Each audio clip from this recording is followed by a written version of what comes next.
WhatsApp Inspirasi Sabda Gereja Kristus Raja Paroki Baciro.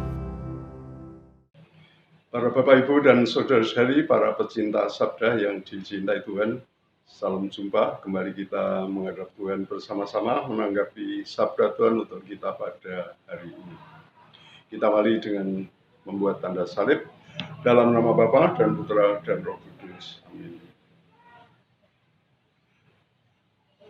Sabda Tuhan untuk hari ini, hari Selasa, tanggal 14 Desember 2021, dari Injil Santo Matius bab 21, ayat 28 sampai dengan ayat 32. Perumpamaan tentang dua orang anak. Tetapi apakah pendapatmu tentang ini? Seorang mempunyai dua anak laki-laki. Ia pergi kepada yang sulung dan berkata, "Anakku, pergi dan bekerjalah hari ini dalam kebun anggur." Jawab anak itu, "Baik, Bapak." Tetapi ia tidak pergi. Lalu orang itu pergi kepada anak yang kedua dan berkata demikian juga. Dan anak itu menjawab, "Aku tidak mau." Tetapi kemudian ia menyesal, lalu pergi juga. Siapakah di antara kedua orang itu yang melakukan kehendak ayahnya? Jawab mereka, "Yang terakhir." Kata Yesus kepada mereka, "Aku berkata kepadamu, sesungguhnya pemungut-pemungut cukai dan perempuan-perempuan sundal akan mendahului kamu masuk ke dalam kerajaan Allah. Sebab Yohanes datang untuk menunjukkan jalan kebenaran kepadamu, dan kamu tidak percaya kepadanya. Tetapi pemungut-pemungut cukai dan perempuan-perempuan sundal percaya kepadanya. Dan meskipun kamu melihatnya, tetapi kemudian kamu tidak menyesal, dan kamu tidak juga percaya kepadanya." Demikianlah sabda Tuhan. Terpujilah Kristus. Bapak, Ibu, dan saudara sekalian yang terkasih di dalam Tuhan,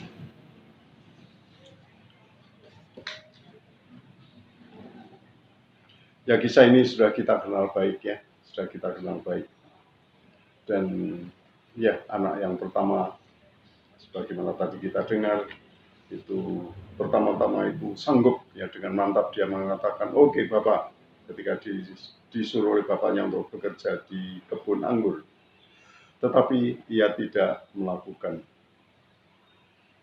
Nggih ora kepanggih, ya, orang Jawa bilang, ya, nggih ora kepanggih. Omong kosong. Anak yang kedua menerima perintah yang sama. Ia menjawab, "Aku nggak mau." Ya, kalau anak sekarang barangkali ya sambil pegang HP, ya, nggak noleh sama sekali, nggak melihat bapaknya. Nggak mau. Asik sendiri, nggak mau. Tetapi kemudian ia menyesal. Dan kita bayangkan ketika ia menyesal, ia juga menoleh kepada bapaknya. Paling tidak melirik ke bapaknya, ya, melihat bapaknya. Dan kemudian ia pergi ke ladang untuk melaksanakan perintah sang bapak. Di sini saya menangkap pertobatan itu indah, ya. Pertobatan itu indah. Pertobatan itu sekaligus juga sangat personal, ya, sangat personal. Karena menyangkut anak dan bapak. Kalau anak yang pertama, yang jawabannya bagus tetapi tidak melaksanakan, ya, kita menangkap di sana, ia mengabaikan bapaknya, tidak menghargai bapaknya. Dan pada saat anak yang kedua yang sebelumnya memberi kesan acuh, mengabaikan bapaknya, kemudian menyesal, pergi ke ladang. Di sana ada perbuatan nyata sebagai wujud pertobatan. Tetapi juga ada perbaikan relasi dengan bapaknya. Ya, dua hal yang kita lihat di sana, ya, dalam proses pertobatan. Ada perbuatan nyata, melaksanakan apa yang dikehendaki Bapa, tapi juga ada perbaikan relasi. Maka Bapak, Ibu, dan saudara sekalian yang terkasih, tobat tidak cukup hanya dalam hati atau dalam batin. Ya, saya sudah menyesal, ya. Betul, saya menyesal. saya sungguh sedih dengan apa yang telah terjadi dalam diri saya. Tapi tobat harus terwujud di dalam perbuatan. Tobat harus terwujud di dalam perilaku yang konkret, disertai perbaikan relasi. Lebih menghargai, lebih respect, lebih mendengarkan, lebih mencintai,